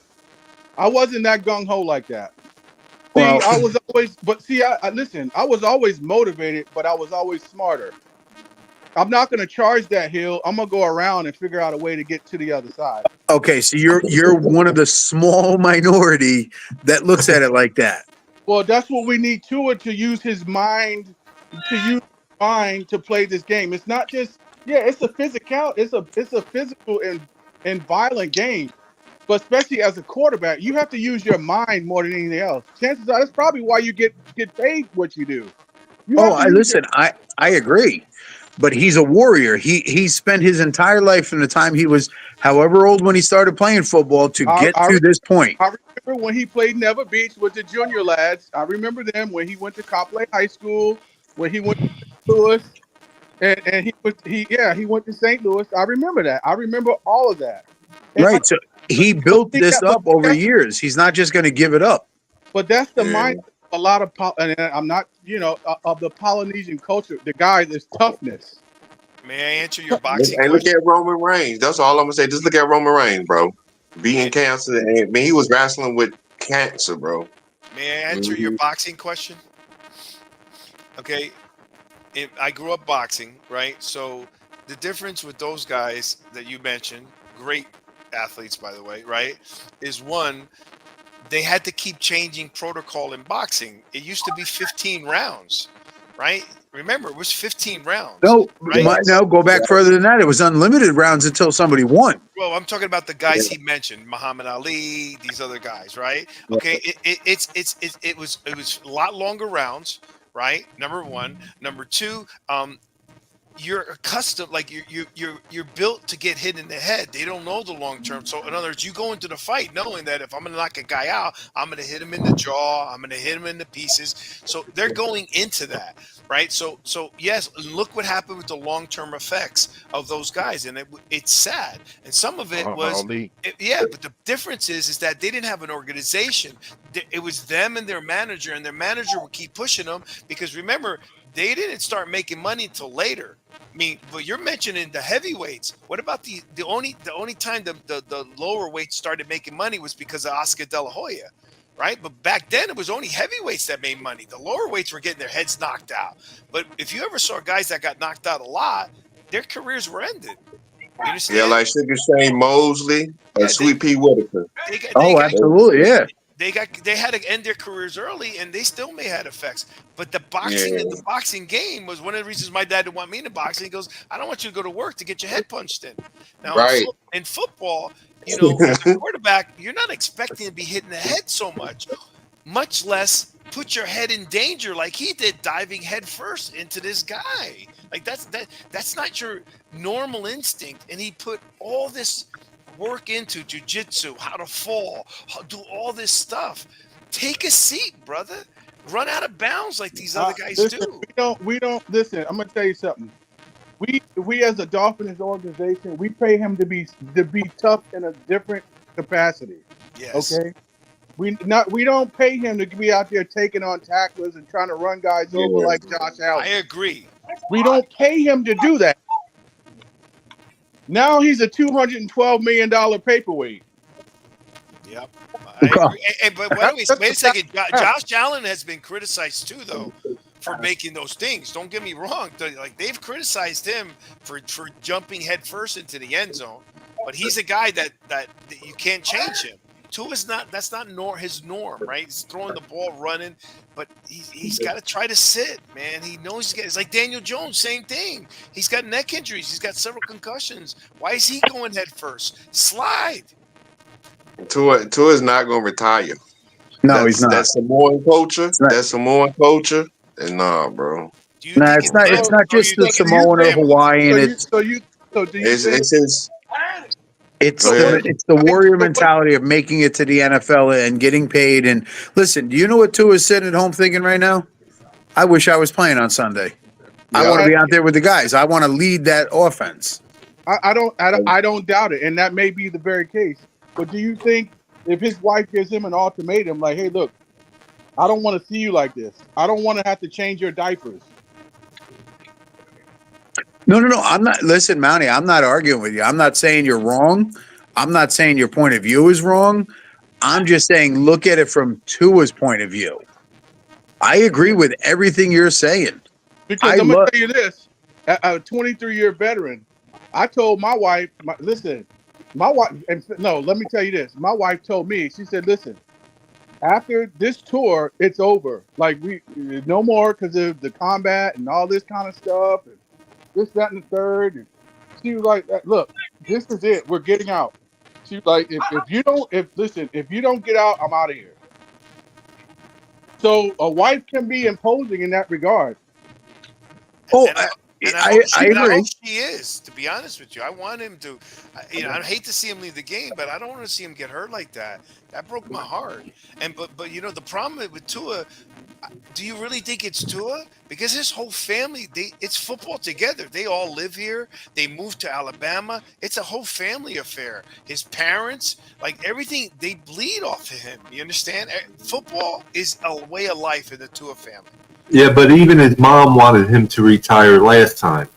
And he thought about retiring last time. We had that conversation, Papa Paul. Remember when you came on the show? The fact that he considered retiring, I thought that if he gets another injury like this, I thought it would be a no-brainer because you already considered it once.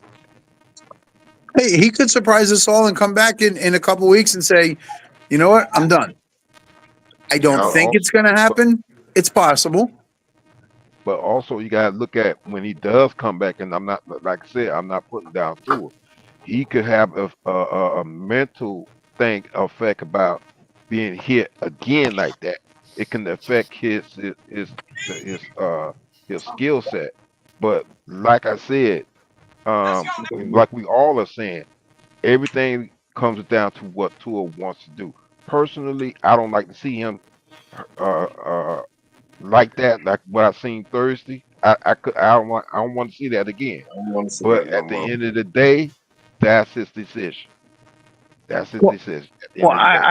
I think everybody on this panel tonight, and a lot more people than us, we're all human beings. What happened to Hamlin a couple years ago with his Hmm. CPR and having to bring it? Everybody, that was across the league. Nobody wants to see that happen.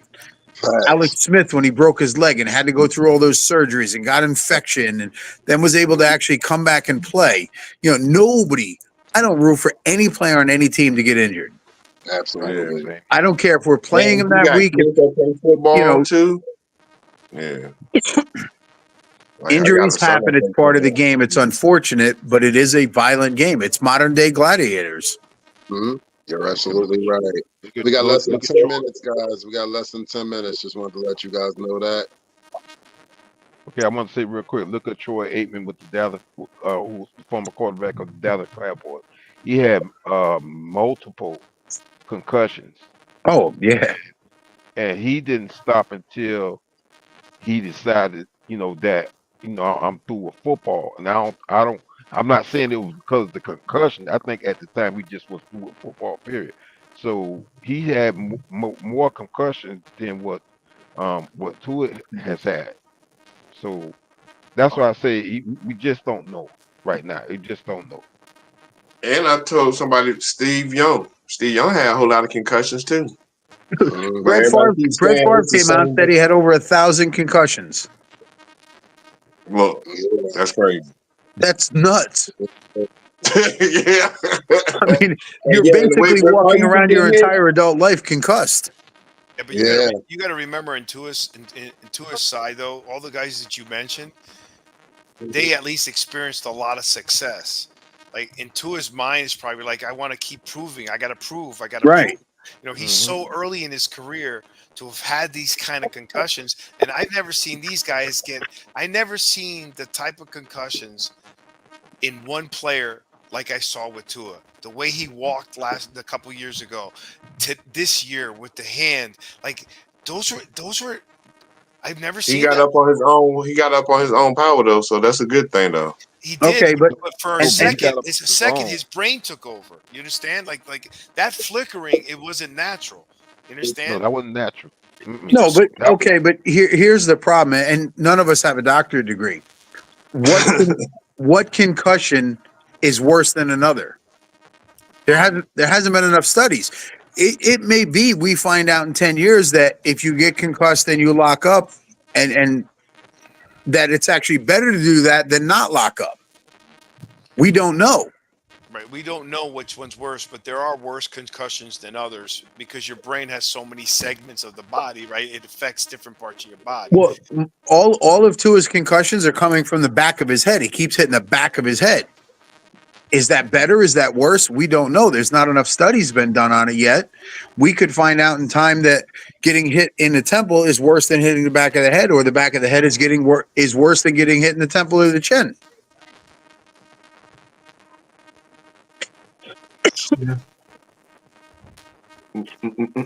Hmm. So we just gotta rock. We gotta just rock out with Skylar. That's it, brother. We just got to. got to get That's behind Scott. Skylar's next man up, and we just got to root for him and hope he does well. I mean, unless you're going out to Seattle and you ain't let me know, you going out there to play quarterback, Mike, unless you ain't let me know something.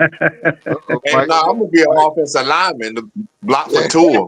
Hey, every time I go out on the field, look, Mike McDaniel, he already gonna know. 15-yard penalty. Look, he's coming past Tua. Hey, listen.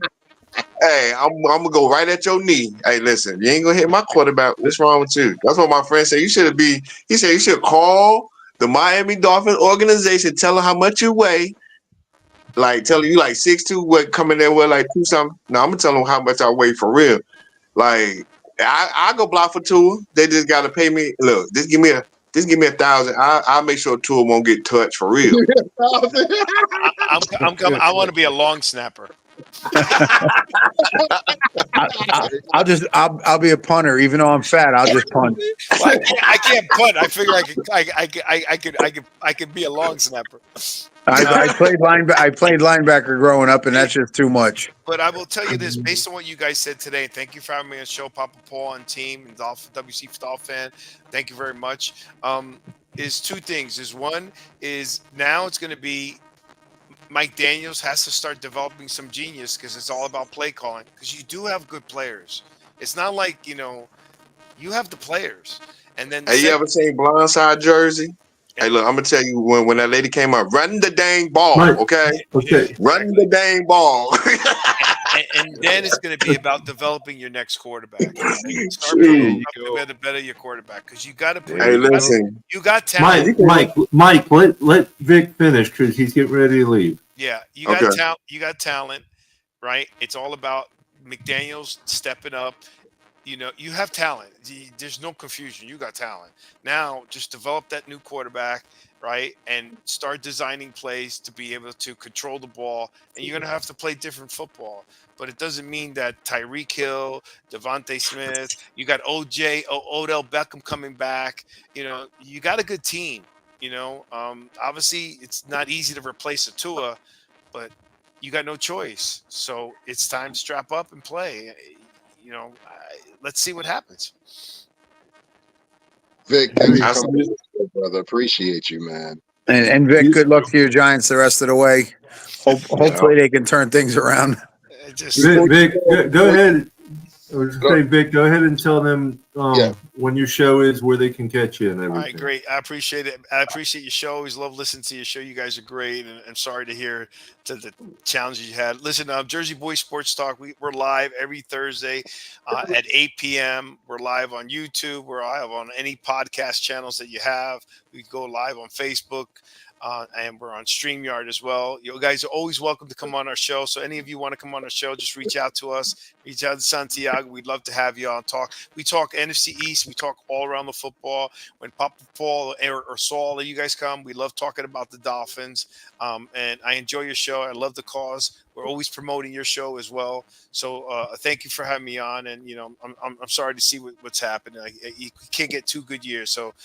Hopefully you guys could turn this around. You guys, even with Tua out, got way better chance than my Giants. We appreciate you, Vic. Thank you. Have a good night. God bless, guys. Peace. And gentlemen, thank you for your service. Thank you all for your service. My dad was a 20-year Army vet, and he got the Bronze Star. Thank you. Well, congrats to your dad, and thanks to your dad. All right. God bless. God bless. So we got like 2 minutes left, Paul. How you want to finish this up, brother?